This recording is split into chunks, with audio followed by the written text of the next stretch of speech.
Dude, it just comes with the territory. That's what happens when you're creative, man. You're gonna be crazy. You gotta accept the craziness.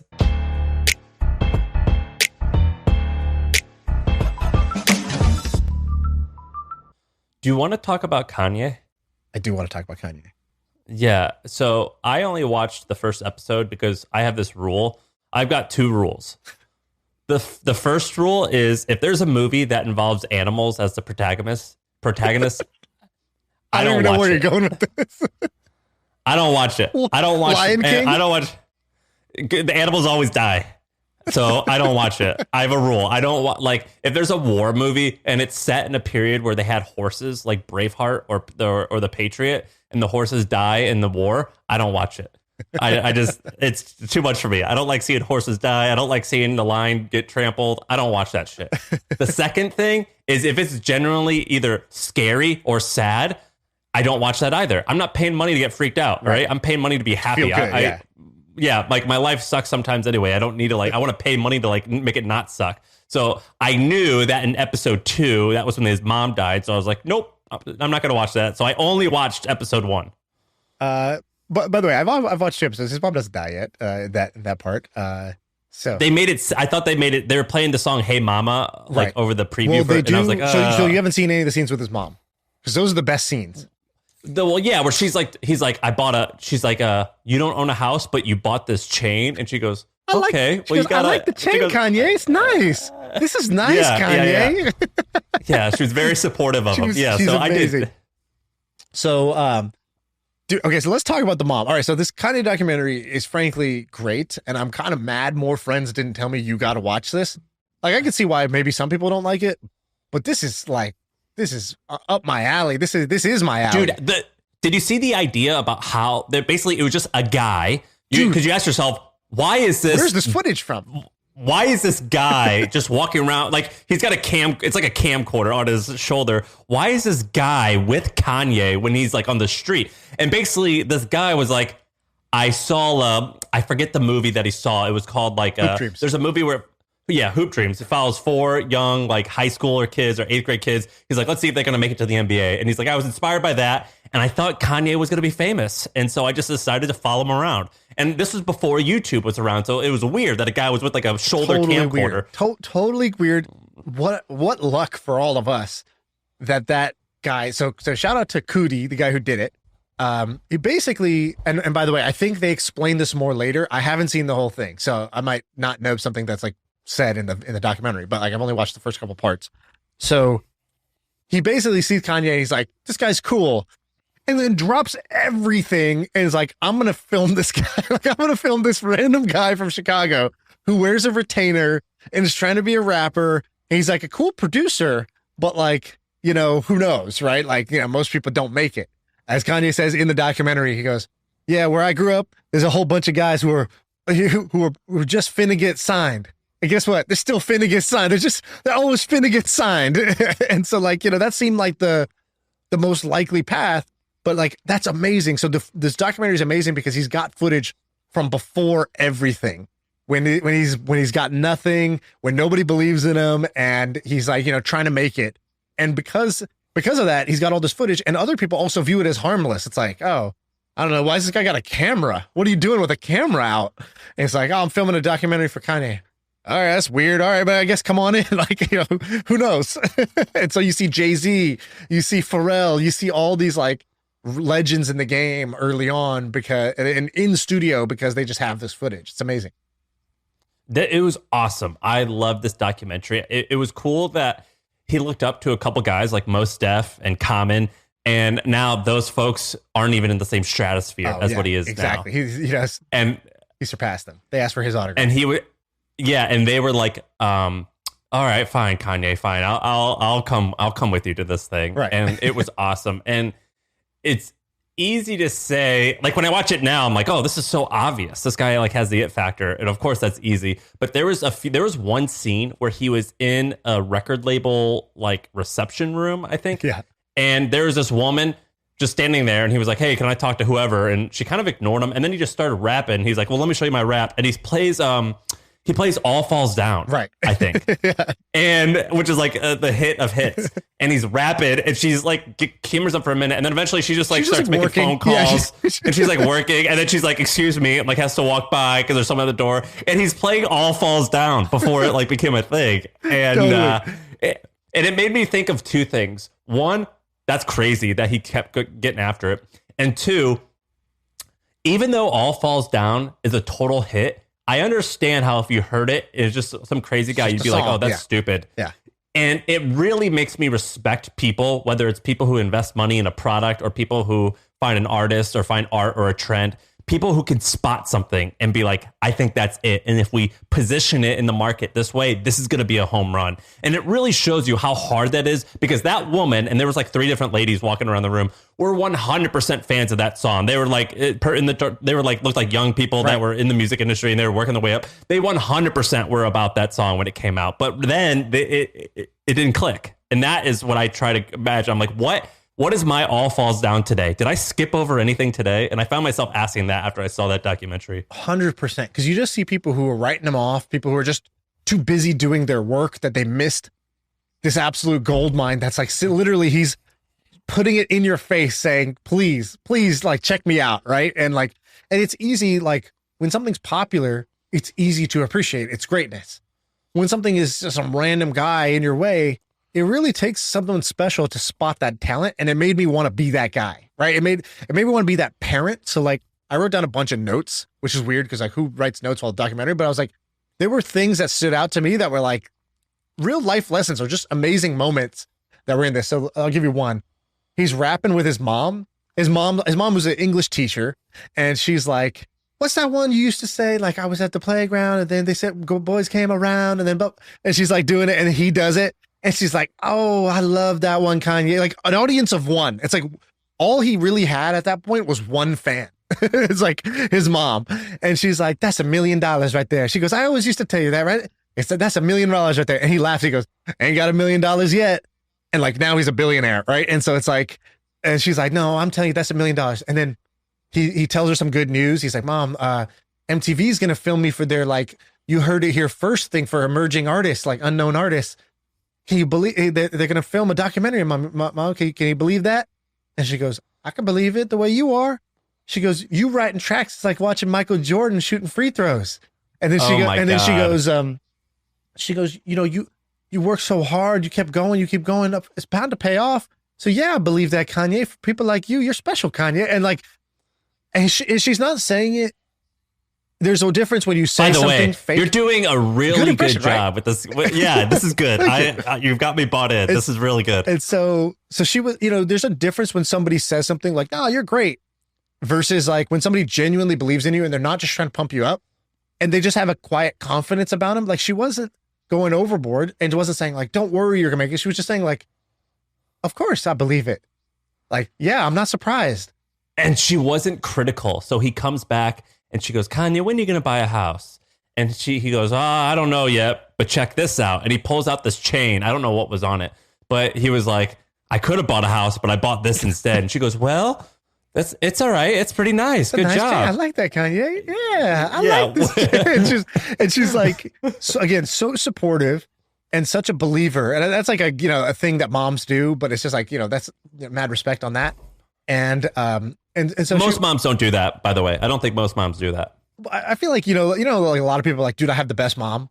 It's like, well, yeah. Trust me, there's a lot. Well, I think that there's a lot of shitty parents out there. And then I think that most parents are okay. It's just like a distribution, just like everything else. And she was very special and a single mom too, right? No dad. Single mom. And, he opened up her fridge and there's like literally like wine and milk. There's a quart of milk and a quart of rosé or something like that. White Zinfandel, and then like he uses that like in his song later or whatever. And so there's a couple other things. So he goes, so I'm just gonna. Can I read you some of these notes? I just blown away. Keep going. So there's one scene where she goes, she's trying to warn him, and so she goes, you have this confidence that kind of like but once you make sure you stay humble, and like obviously that's been a challenge for Kanye over time as he's like, I am Jesus now. And so And she's like, remember, a giant looks in the mirror and sees nothing. And like, I still, to this point, I don't know what that meant. And Kanye clearly also didn't know what that meant in the moment. And then she tries to explain. She goes, don't make yourself less of a star. A star is going to look like a star. You can't be a star and then say, I'm not a star.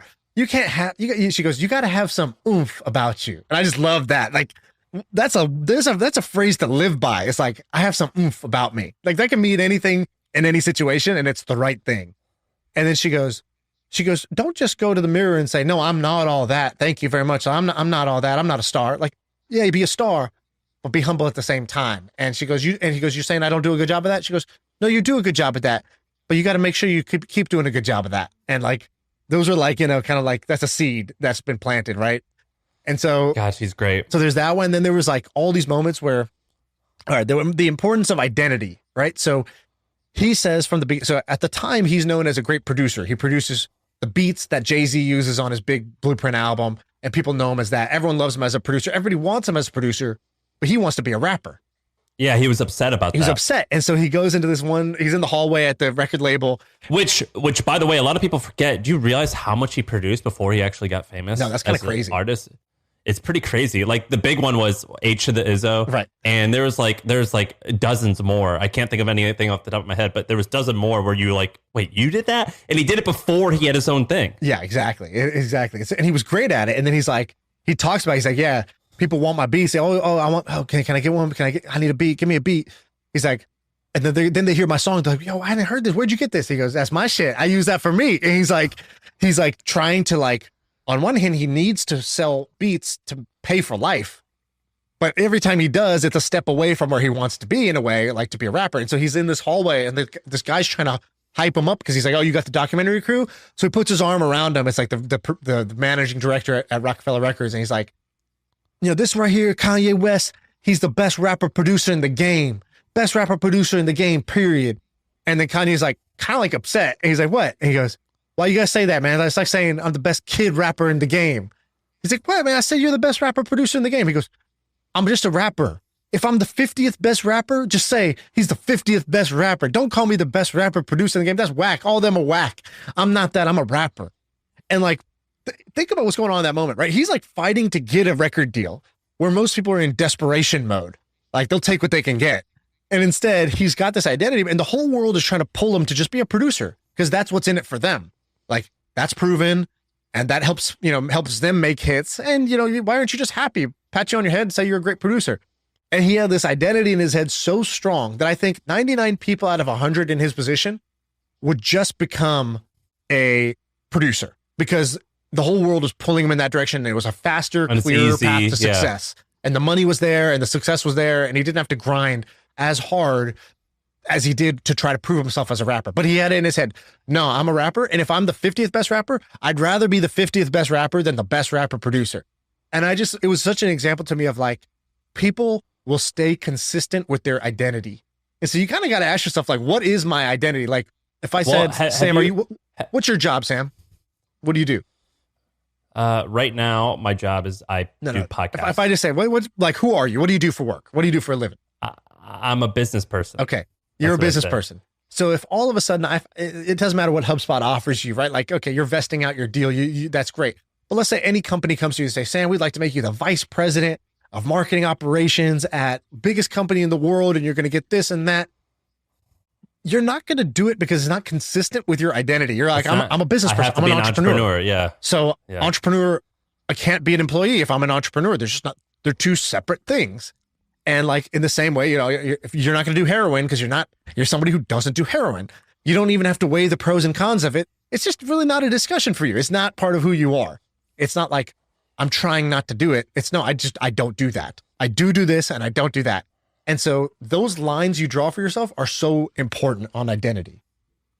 And I would argue, so there's this book called 48 Laws of Power. Have you read it? No, but I've heard of it. All right. It's awesome. So he's got this one chapter where he says you always have to reinvent yourself. And he gives a bunch of examples about that. And the reason why you want to reinvent yourself is the person who you can't peg down typically can become the most powerful, because there's something about changing yourself that it does a couple things. First, this whole act as if thing, it's real. So if you like act like you're going to be an expert artist or something and you work hard, you can eventually become that. But you kind of got to act as if. Second, it kind of reinforces habits. So you say like, no, I'm a healthy person. Therefore, I don't do unhealthy things. And third, it gives you this aura of mystery. And people who have mystery surrounding them typically are powerful. Right. And there's a ton of good examples about this. Like a really interesting and easy one because she does it so clearly is Lady Gaga.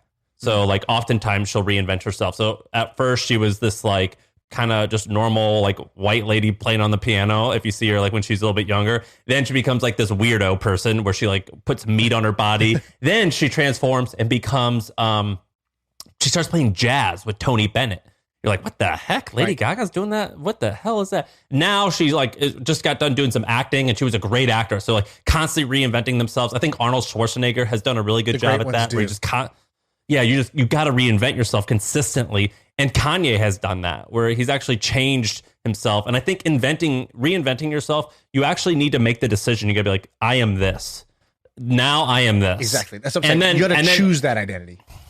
And after a while, then you could be like, all right, great. This season had a beginning and a middle, and now it's come to the end. What's the next season of me? And you can actually pick and choose what those inventions are. And when I read that when I was a little bit younger, that kind of changed my perspective on things. When I went to the Tony Robbins event, it was a perfect example of what you're talking about. So he tells this story. He's like, yeah, there was this kid I was working with, or this kid I met, and the kid was overweight and he wanted to be fit. But he was talking about, it's hard. I'm working so hard. I don't have time to exercise, blah, blah, blah. And he's like, he wanted to be in a relationship and we saw a woman, beautiful woman. And I said, well, go talk to her then. And he didn't want to go talk to her. He said, well, why would she want a guy like me? I'm too young. She looks older than me. I don't have a good job. She probably wants a guy who's got, something going for him. Look at my clothes. I don't look good. So he didn't want to go talk to her. And so he talks about all these aspects of his life, his health, his relationship, his career. It's like, what do you want to, you're working as a busboy right now at a restaurant. What do you want to be going and doing? I want to be over there. I want to run that dealership over there. All right, so why don't you go apply for it? Well, why would that hurt me? I got no college education, right? Like coming up with all the reasons why, like labeling himself all these identities that he's not, right? I'm overweight, no college education, too young, too dumb, too fat, too whatever, right? And people do this all the time. And so he's like, he basically talks about the turning point for this kid. He's like, he drew a line and he said, no experience. Like, no experience. What are you talking about? No experience. I'm not stuck in all the old ways like all those other motherfuckers, right? Like I got fresh ideas. I got the energy of a young stallion. I'm not like some 50-year-old guy who is dragging into work every day. Yeah, I got no experience. I got the best experience, no experience, right? Or like, why would this woman want to be with me?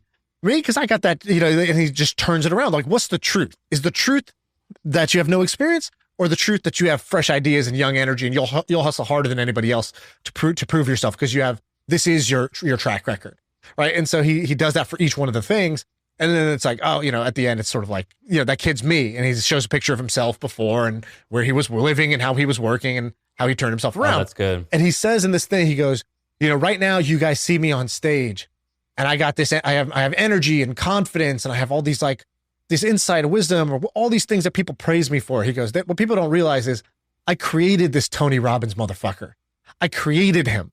And and I just thought that was so powerful of a way of thinking. Like you can create that thing you want to be, that the ideal version of you get to create that. And the people who've done it, they just created it. They chose that identity and then they just lived up to that day by day. And there's Kanye is like a great example of like literally speaking it into existence. He says a ton of stuff on there. Like people are going to know me without my last name. It'll just be Kanye at some point. And go ahead. No, go for it. When I was watching that, it also reminded me of this other thing. And here's a really small example. So you, Shaan, you're I don't know what you are. I don't creative is one word, but that's not the most effective word. I would say you're whatever it requires to be a good like storyteller and podcast host. That's what you are. So it's like a mixture of creativity, performing, and a bunch of other stuff. And what I've come to accept is so I always joke that Shaan is always like usually 2 minutes late. He's usually always 2 minutes late to stuff. And at first that made me angry. It doesn't make me angry anymore now because what I know is in order for you, Shaan, to be Shaan and be good at these things, that means by nature, you're going to be the opposite of good at these other things. Right. Like that's just what it comes with. Like, so like if you want someone So it's like, well, you can't be this amazing athlete and have time to do all these other things. Like, in order to be an amazing athlete, you got to train all the time. So like, I just accept that, like, well, I want him to be good at this. Therefore I accept that maybe sometimes he'll just be 2 minutes late. And when Kanye acts like a crazy person online and he says all this crazy shit about Kim Kardashian and he types in all caps on Twitter and shit, people are like, this guy's crazy. Like, what's he doing? And I'm like, well, that's what we need. Being crazy is good. Like, that's why we got all this gold. And I love those crazy people. And so what I've learned is, like, in order to be great, you're going to be messed up in some other categories. The Mr. Beast thing I was talking about at the beginning, he said something just like this. He goes, like Joe Rogan asked, like, what was it like? What did your friends think or whatever? He goes, he's like, at first my friends just thought it was weird. Like, that wasn't a popular thing to make videos. And then they just got sick of it because all I ever wanted to talk about was making YouTube videos. They would ask me about other stuff or try to talk to me about other stuff. I just didn't have any interest in anything else. I was just obsessed with making great videos. And it's all I wanted to think about. And I remember there's an interview with Conor McGregor. He goes on BBC. It's like one of the bigger, like, it's like not just like an MMA guy covering Conor asking about MMA. It was like BBC World or something like that was going to interview. And they asked him some question, or there was like some small talk, about the news or the game. And he's like, oh yeah, both teams play hard. He just says something generic. And then the camera cuts at his documentary crew's filming because I have no clue who those teams are. He's like, I don't follow sport. I don't follow news. He goes, I don't know anything about anything, and I don't want to know anything about anything. I just am obsessed with my craft. I have lost my mind to my craft.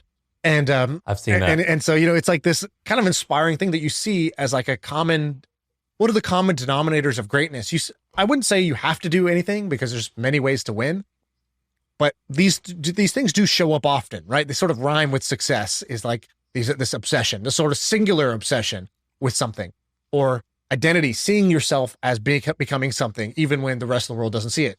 Having that one believer, like your mom, right? Like, so like, if I was going to say like the lessons from Kanye, which I think is what this episode's turning into, it's like, number one is like, the power of that one believer, like his mom. Number two is like the power of identity. Number three is like, so he has this moment where he goes, somebody said something, they go, do you think it's harder for you because you're from Chicago and because you have this background as a producer, so people don't take you seriously as a rapper?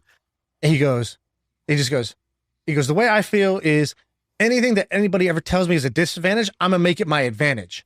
And then he basically, if you watch the documentary, that's exactly what he's doing. He's like, okay, I'm pigeonholed as a producer. Well, I'm gonna make the dopest beats for myself, and I'm gonna use my beats as currency. So he's like, yeah, I supply beats to Jay-Z. Guess what? I get Jay-Z to do a hook on my first album, which he's not gonna do for like some random no-name rapper, but because I build this credibility, I'm gonna use that as my currency. Or like, he gets in this car accident and his jaw is wired shut. And it's like, I'm gonna turn that to my advantage. So how did he turn a disadvantage? Like, for a rapper to have a jaw wired shut, Through the Wire, he creates a song called Through the Wire, rapping about his time. And then, the first line is like, about drinking Ensure, or like, other people make pancakes, I just drink scissor, just the syrup, because he can't eat solid foods, right? So he writes his hit song when he's got the broken jaw. And he also says this other thing. He goes, I was laying there, I couldn't do nothing. Back then, there's no like cell phones or anything, so no smartphones. So he's just like sitting in the hospital doing nothing for 7 days. He goes, I was laying there and I decided I'm going to be the best dressed rapper in the game. He's like, because he was watching music videos. So they put music videos on there, but they couldn't put the volume high. So he couldn't like bump to the music. So he's just watching other rappers. So he turned the disadvantage into an advantage, which was he realized all these rappers dress the same way and it's this one style. I'm going to dress differently. Back then, and now he's a fashion billionaire, And back then, rap fashion was horrible. It was just like, it was like a basketball jersey and like baggy jeans. Yeah, it was the worst. So he did a good job. Let me ask you a question real quick. Don't say their names because you might have to insult them. But the three wealthiest people you know, okay, what do you think their net worth is each? About the ones like I know, I know well, like somebody, not just like somebody I've met. Yeah, someone who's like a friend. Who you know about some of their personality traits in their personal life. Yeah, I would say like somewhere between like 300 million and 700 million. I know them. Like, I know about their like real life, not just like the surface level stuff. Of those people, how many of them have this trait of being obsessed and to the point where if a normal person, a non-wealthy person saw their life, they would be like, dude, you're weird, or the way that you're handling this is wrong. You know, how many would say something like that? 100% of them. 100% of them. What are examples of yeah. So one of them, they worked so hard on their business. They were so obsessed that like their family members used to come to the office and say, you got to come home. Like you're working too hard. We're afraid. And when they sold their company, like 45 days later, they had like a heart surgery because they had like worked themselves that hard during that time. Another one, I remember the day after they became worth over $100 million. I knew them well. That same night, they were up till 3 a.m. working on their like new project that had like no, like, you know, less than 100 customers. And like, clearly they'd already made it. And it's like for them to stay up fixing bugs in this like test flight product that was, you know, at 3 a.m. that day, like most people would be chilling hard for it, go on a bender for a year, like wired very differently. Third person, they're not just obsessed in their work life, they're obsessed with kind of anything. So they like, it's like if they get into like some random hobby or sport, they just take it to like a level that's not like common, or like they're a hardcore gamer, or they just like they have an obsessive personality. It's not just an obsession with work or money. That just happens to be the game that pays out in points called dollars. But they just get obsessed with any game that like catches their interest. Yeah, that rings true to all the people that I know. Do you have an example? But I'm trying to. Yeah, so our mutual buddy, I wonder if I could. I'm actually not going to say his name. So, well, I'll say it. Yeah, I could say it. Jack Smith. So the chair, like the building of the chair, so right? That's an example. Well, I'll give you a different one. So he's obsessed with, if he buys anything, he'll buy 30 of them. And at his house, I've seen it. He's got a Google spreadsheet. He tracks every item and every category of thing that he's bought, and he ranks it. So if you ask him about chocolate, he actually has a spreadsheet with literally 100 pieces of chocolate. He goes, I tested all of them. Here's the best one that I think is the best. When we got married, my wedding gift from him was roughly $1,000 of stuff that he considered the best. And it was so weird, like the best socks, the best underwear, the best lotion. And he's so obsessed with this that Amazon multiple times has banned him from having an account. And so he has to create different credit cards just to continue getting an account. And so he's just obsessed with stuff. Right. And he's incredibly wealthy, and he probably got wealthy when he was 28, really young, but he's just crazy obsessed with stuff to the point where like, I just accept he's just an oddball. Right. So yeah, that's one example. Let me give you another one that I thought was kind of like one of the lessons. The lesson number, I don't know what we're on now. Lesson 5 from Kanye. Closed mouth don't get fed.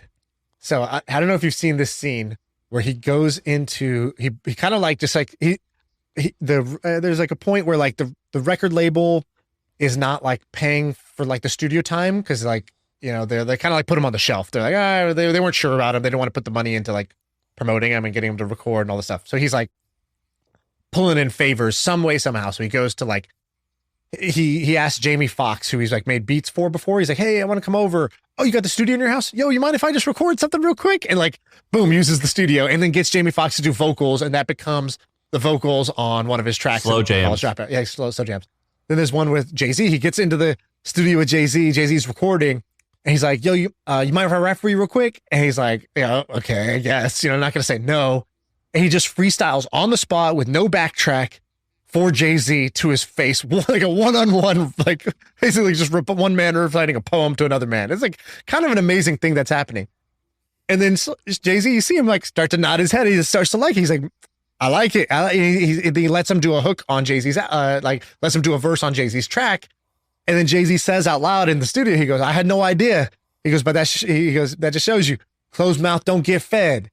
And like, and then they catch on the documentary, the guy, Codie, the recording guy, he goes, Jay-Z's like leaving, and Codie shoots his shot too. He goes, oh man, what do you think about Kanye West? And he goes, he's Kanye West, man. He's got it. He's gonna be big. And he goes, and then he goes, you think so? He goes, I'm putting my money on it. Ha ha. And he like walks out. He does like the Jay-Z laugh and walks out the studio.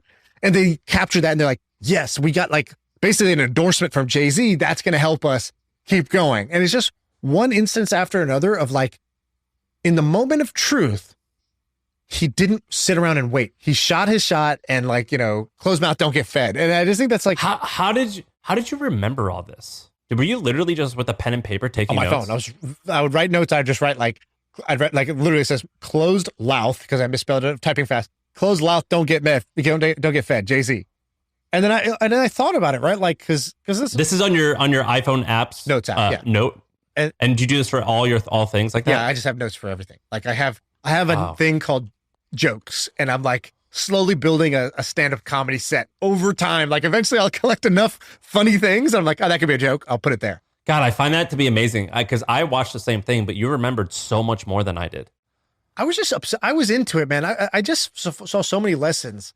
And I remember like there's so many moments of my life. Like I bet you have one too, which is like, do you have a closed mouth, don't get fed moment? Like does one jump to mind? Otherwise I'll tell you mine. And I bet you have one. I probably have a few, but I as you can expect, because I got a big mouth, I typically have always, I've done a good job of speaking up. What's yours? Like when I was in college, at the time I thought I was going to be a doctor. So I was pre-med. I took the MCATs. I was ready to graduate and go to med school. And just for fun, I took a blow-off class. The easiest class offered on Duke campus was called Getting Rich. And obviously that changed the direction of my life. And one of the classes, so the teacher was basically, she would bring in somebody who had made it in some world, and they would come and just talk to us. So this guy was this the most popular? You told me about this. Was it the hardest class to get into because it was like highest rated of easiness, of fun. And like on ratemyprofessor.com, the professor had a chili pepper next to her name. That means she's hot. So she's hot. So it was like all the high scores. So I got in and I was sitting in class one day, and the guy was a hedge fund guy, I think. And he was talking about his career. He's like, all right, enough about me. Like, what about you guys? Who's doing something cool? Who's got a business that they're trying to who's got a business that they're running? Or who's got a business they want to launch? And he started looking around the class. He basically scanned from left to right. He goes, pitch me. Like, that's what I do. I invest. So pitch me. And he looks from left to right. It's crickets. Nobody's, you've never seen a quieter group of smart people, and nobody raised their hand. I'm at the very edge of the class on the right. So I kind of had the advantage of I had a moment to like assess the fork in the road. Yeah. And the night before, me and my friends had that dumb idea for why isn't there a Chipotle for sushi? Oh, dude, we can make that. Like there was a Chipotle on campus, and there's a Subway on campus, and we wanted to build a version of that fast casual thing for sushi. And I thought it was a funny idea. I had been pitching it the night before to my friends where I was safe. And now here was this guy saying, pitch me an idea, and nobody's saying shit. And then I had this thing in my, like back to identity. I had this thing, which was like, you're the cool kid or something. Not the cool kid. I mean, I definitely wasn't a cool kid in school, but I just felt to myself like, I'll take the shot. Like in basketball terms, like if in the moment in the clutch moment, I'm not gonna be afraid to shoot. I might miss, but I'm not afraid to shoot. And so I did it. I raised my hand, and he goes, all right, finally, what you got? And I pitched the idea, and he goes, that's a terrible idea. He just like blew me off, and like, but he's like, but let me tell you, like, he's like, even if you go and do that, and he like gave this lesson, which was like, this is America. Like, it's the only country on earth where you get rewarded for failing. Like, you can go fail at a business, and people will give you positive credit for trying. He's like, most countries, that's just not how it works. And he goes, the other thing is a lot of you guys might want to work at a hedge fund someday or investment bank or whatever. Guess what? The first 3/4 of your resume is all going to look the same. It's only the bottom, the other section, that's going to have anything different between you and the next kid who also was honor roll student, did good on the SATs, and then graduated with a 3.5 GPA. So like, that's the only way that you're going to get differentiated. So you go do your sushi restaurant, it'll lead you, it'll help you in what you want to do, even if it fails. And that's like pretty much exactly how it played out. This was a good conversation because of how much you care. I thoroughly enjoyed this. I barely said a word, but I enjoyed it. What do you think, Ben? It's so evident when one of us is like incredibly passionate about the topic. Yeah. And what do you guys feel like? Is the Kanye pod in the zeitgeist? Like, do you think that most of your friends are watching it right now? Well, everyone knows what it is, I think. I think a lot of people are watching it. Like I've talked to maybe like, I don't know. It's like, it's one of the big things on Netflix. It's always like, oh, you watching the thing on Netflix that's at the top? Yeah, like I am. Yeah. Wait, Ben, you haven't seen it? I have seen it. Yeah, I watched it. Yeah, I think that like, I'm the only one of us who finished it. Actually, I watched the third part is not as good as the first two though. So you guys, the first part was great. So are you guys watching Euphoria? No, but I've seen a couple episodes at the beginning. Dude, that shit got me shook. You got to watch that. Like, yeah, apparently, like if like, you're a parent, like it's just like nightmare scenario. Well, it's this lady. What's her name? She's like half white, half black. Zedalia or something.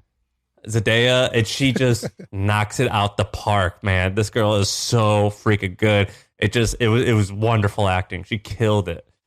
I was really Sarah and I both cried watching it. Wow, and that's got like a bunch of seasons, right? Like 2 or something. Oh, 2. Okay. Yeah, I think 2. You got to watch that. It's so good, man. This lady's such a good actor. Then why'd you ask if it's in the zeitgeist? You think it's not, or why'd you ask that? Yeah, I would think that it would kind of reach like maybe not Tiger King because that was like a phenomenon, but I was hoping because I loved it so much that this documentary would be like the thing on Netflix, and I found that like a third of my friends have seen it. That's true. It's not like as popular, but his craziness is pop. Like the whole thing that he's doing with the guy who's dating Kim. What's his name? Pete Davidson. Pete Davidson. That thing is like that's kind of overshadowing it. Yeah, that could be right. His crazy's coming out hard. I think part of the reason I liked it is part of the reason it's not like getting that big, which is essentially for the first episode, for the first part, he just like has old footage of Kanye and kind of just lets it run with like a little bit of narration. And it's not that much of like a narrative story arc that sucks you in. He just kind of like lets you be a fly on the wall. Ben, knowing what you know, you had a podcast called Raising a Genius. Is it possible to raise a genius? Like I didn't I didn't like that podcast because you didn't do the best job of like just telling me the answer. So like I listened to that also. He did tell the answer, but I feel like it was too narrow. It was like the guy raised 3 chess champions. Okay, I get that you can raise a chess champion. And he played chess, yeah. Does that mean you can raise a genius or that you can out-practice people at a game of chess, right? Like, so I think those are 2 different things. Well, like, so... Can the encouragement that Donda West, can the encouragement that she gave him be a huge factor or a small factor? I think it's a factor. The Polgar method, this guy Laszlo Polgar had a very specific method, and I don't think it would work all that well for rapping because it is oriented towards like outcome driven. Like it'd be good for raising like a guitar player or a chess champion or a swimmer or like those kind of like very discrete. You can teach people exactly, or a tennis player would be really good, but like a rapper, something more creative, I don't know if you can like, it's almost like if it's creative, it has to come from within. You can't have someone else come out and like try and raise you. But do you think that her encouragement of him made him confident or he was born confident? I think watching that documentary, it was crazy to see some of the mannerisms that were the same between her and Kanye. And I was like, totally. There's something genetic about this. Like, yes, it was her encouragement, but it's also like whatever he has, he kind of got from her and probably would have had it anyway. I read this book called The Blueprint Gene, and it kind of changed my opinion where like 85% of everything is genetics. That's kind of where I am now. I'm like, even if she was rude to him, maybe he still would have killed it. Dude, when she was rapping, she was good. she was just like reciting his rap. Well, yeah, my mom would not be able to do that. And she was an English teacher, right? So clearly she was interested. I mean, it's very related. And also he said he's been like making beats since like 6th or 7th grade, like 11 or 12. And so it's the same sort of thing. It's like, yeah, by the time you're 25, you're going to be really fucking good at something you've been doing for like over 15, over 10 years, basically at that point. And at like a formative stage where, when you're 12 and you get obsessed with something, you can kind of just like do it pretty much nonstop and get really good at something because you can pick stuff up so fast. You don't have any other things to go do. Right. No, it was a good documentary. It got me thinking a lot. That was a good one. I'm just not going to, I couldn't watch the rest because I knew she was going to die it made me sad just watching them together. I got choked up a couple times seeing them together. Yeah, it was like touching. Yeah. Yeah, she was special. The third part is like kind of interesting because it's like a 20-year time jump and then goes into like a lot of stuff he's going through now and kind of the weirdness and running for president and like all that. And like at the end, Codie's just kind of like, yeah, man, I don't know. pretty weird. You know, like he doesn't really have anything to say about it. He's just like kind of baffled as well. Dude, it just comes with the territory. That's what happens when you're creative, man. You're going to be crazy. You got to accept the craziness. He's so crazy. Do you remember when he went to Trump's office to show him his version of Air Force One? Like he like drew up what Air Force One should look like. He's really a madman. Genius. He's a true genius. All right, that's the episode.